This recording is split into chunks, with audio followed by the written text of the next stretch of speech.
My name is Donna Gonzalez, and I am currently attending Lamar University of Beaumont, Texas. I am a senior in the bachelorette program. I would like to talk to you about disaster preparedness.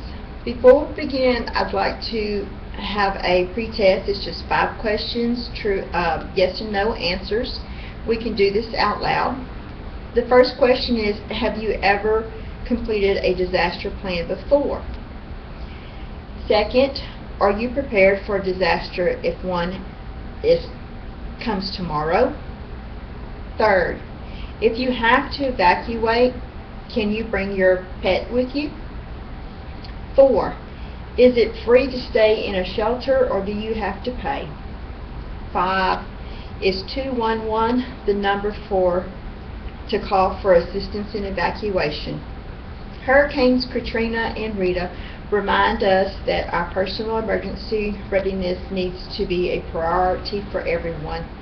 Emergency disasters can strike quickly and without warning and can force you to evacuate your neighborhood or your community or confined to your home.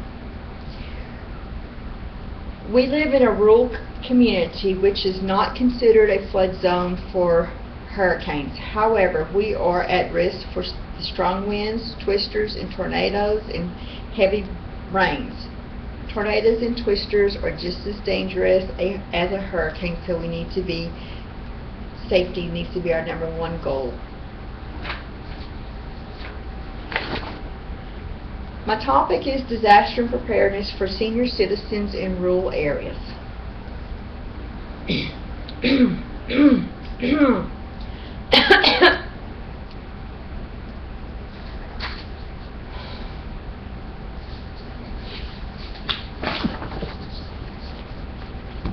Elderly need special plans to be ready for a disaster, especially those with medical issues and limited mobility can be vulnerable should a natural or man-made disaster strike. Prepare for emergencies now.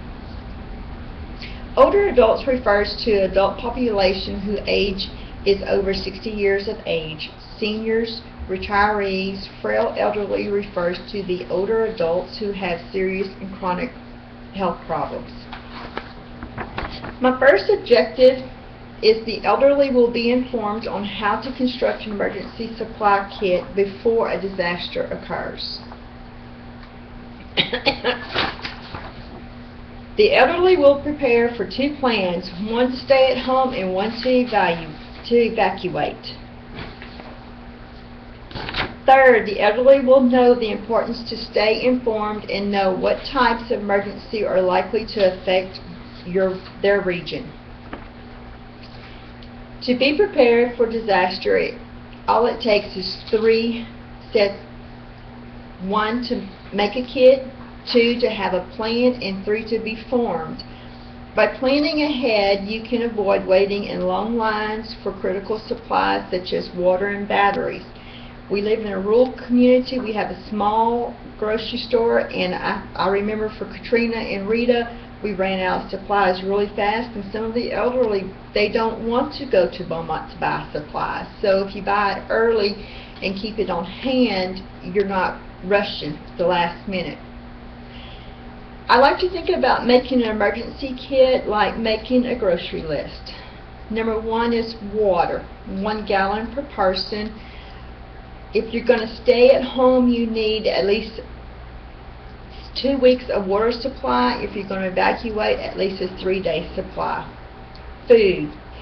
It's a good idea to include foods that do not require any cooking.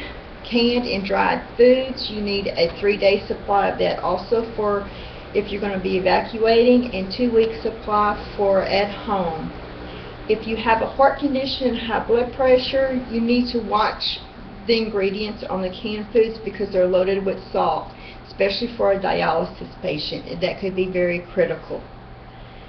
Flashlights, you need flashlights with extra batteries is a good idea. Please do not use candles. Red Cross is recommending no candles because you can burn your house down.